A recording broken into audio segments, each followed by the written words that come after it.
Welcome back to Eclipse. In this video, we're going to introduce you to how to create a discussion board for your Blackboard course. From the course's control panel, you'll notice a Course Tools block that has a discussion board link. Click on Discussion Board.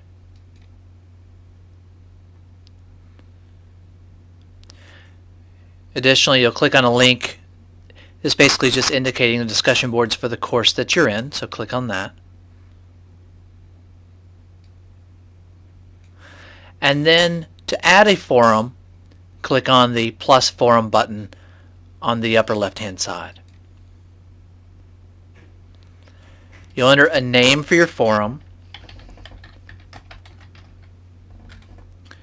You'll enter some descriptive text about the forum. Scroll down and you can set the availability. If you want your students to be able to access the forum, obviously it needs to be available. If you're going to continue to work on it and release it later, select no. You can also apply date release options. In the forum settings, you have some different options about really how your forum is going to operate. You can allow anonymous post. You can allow an author to remove their old post, allow an author to modify the post that they've already made and published in the discussion forum. You can allow tagging. Tagging is basically applying keywords to posts that people make in the forums. You can allow users to reply with quote, which basically means that they would respond to a post in the forum and quote what the person had posted that they're responding to. You can choose whether to allow file attachments. This would be important if, say, you were doing an assignment where people would post up, say, a photo they took or something they've developed or a paper that they've written and ask for feedback on it. You can check to allow members to create new threads, which basically means that every student has the ability to add new topics of discussion into the forum that you create. The alternative to that is that you as the instructor post a topic up.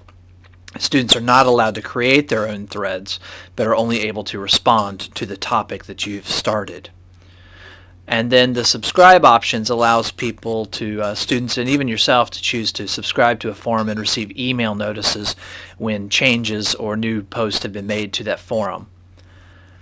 This option allows students to rate posts so they can indicate whether a post was good or not.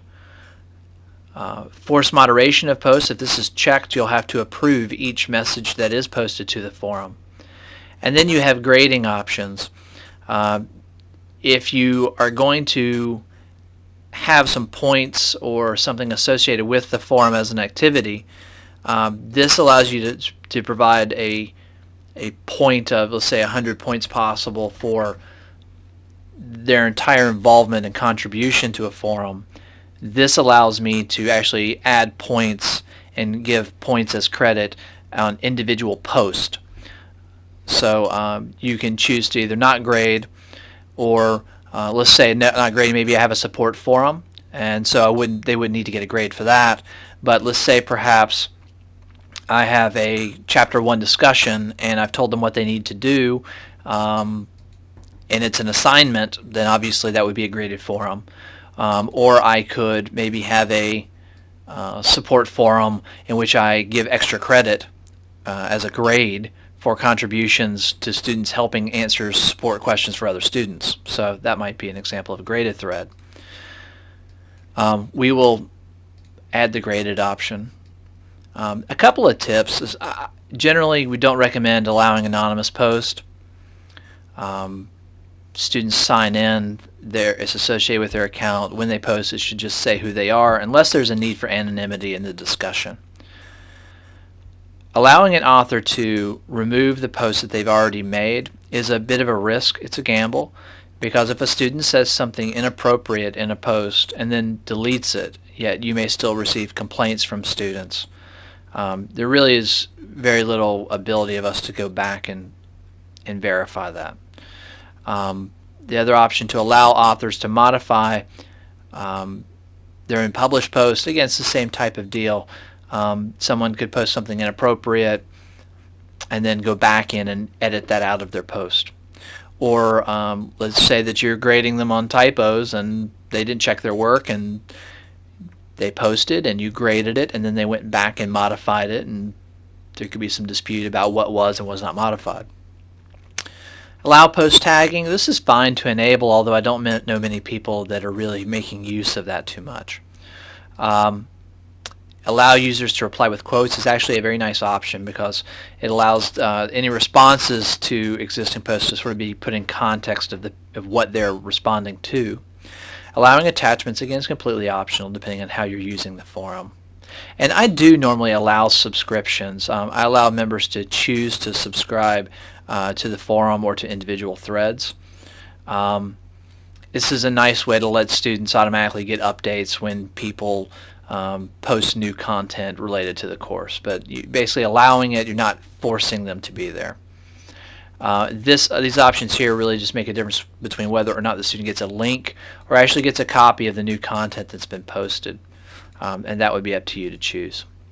We'll enable this so you can see the rate post, and then the forced moderation of post means that every time someone posts, you're going to have to confirm whether it should go in. Once you've made your settings, hit the submit button in the bottom right and you'll get a confirmation page. And you can see that your forum has been added, and you can say OK. Now from the student standpoint, if they go to your course and then go to discussion board as a menu option, or they could go to communication and then click on discussion board, and they'll see something to this effect. In fact, here I have a student window. This is actually a student account that is in the course. They go to the discussion board, and this is what they see. They can click on Forum 1, and right now there are no posts in it. So, from this point, I would encourage you to watch the next video, which is going to be on how to add discussions to a discussion forum in Blackboard. Thanks for watching eClips.